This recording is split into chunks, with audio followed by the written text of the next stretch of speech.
Weapons and wrestling go hand in hand like politics and corruption. You've got the mainstays, chairs, tables, ladders, garbage cans, but then you have your upper tier, the forbidden fruit, the deathmatch style weapons that have more risk involved and should only be used with extreme caution. These are what I consider the most dangerous foreign objects in backyard wrestling.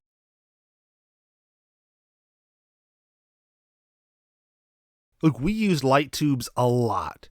What was great is they were very versatile. You could hit somebody with them, you could slam somebody into one, you could slam somebody through one. There was a lot you could do with light tubes, and they were cheap. They were like $1 a piece back in the day. And when they break, they explode, so you get this loud explosion sound, you get all this dust on camera. It looks great. The crowd's always reacted to it. Oh! Yeah, he did. Popped him out. I don't know what they They were a mainstay with us.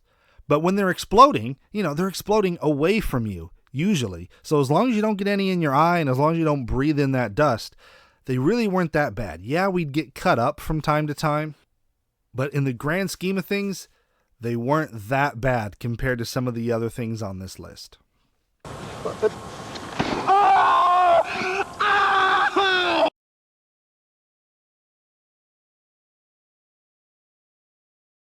Look, you're not going to die from getting slammed on thumbtacks, but it does suck. I'm not going to pretend like it doesn't. Imagine getting 24 splinters all at once. That's kind of what it feels like. Now, usually you have adrenaline going, so sometimes you don't even feel it when you get slammed. But whenever the crowd would see somebody get dropped on thumbtacks, it always got a huge pop. Oh, shit! But this is one where you got to make sure the camera work is on point or it's not worth it. The one and only time Kid Crush took a thumbtack bump, you can't even really see the thumbtacks on camera. So it was kind of worthless. Obviously, there's risk involved. We wouldn't take any front bumps into thumbtacks as we don't want to risk getting a thumbtack in our eye or anything. But in the grand scheme of things, they sucked. But they weren't deadly.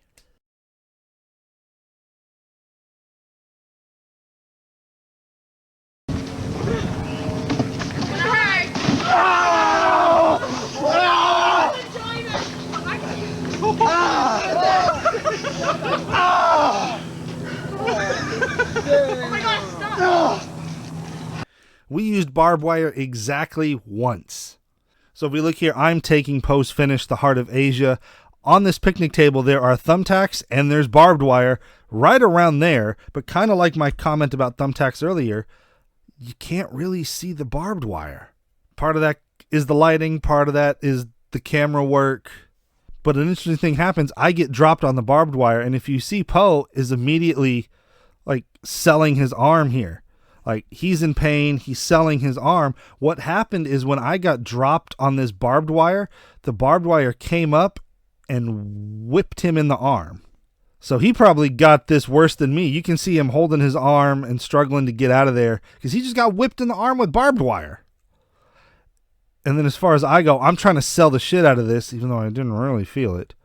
And you can, again, kind of see the barbed wire stuck to me. I'm going to grab it and pull it off of me, but you can't even really see it on camera. So we took this crazy bump, we used barbed wire, and why even bother if it's not going to show up on camera? This was kind of a waste.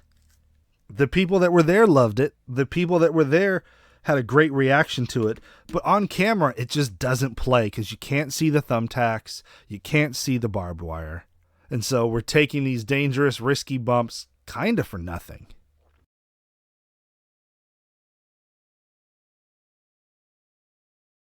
Oh, you fucking clowns.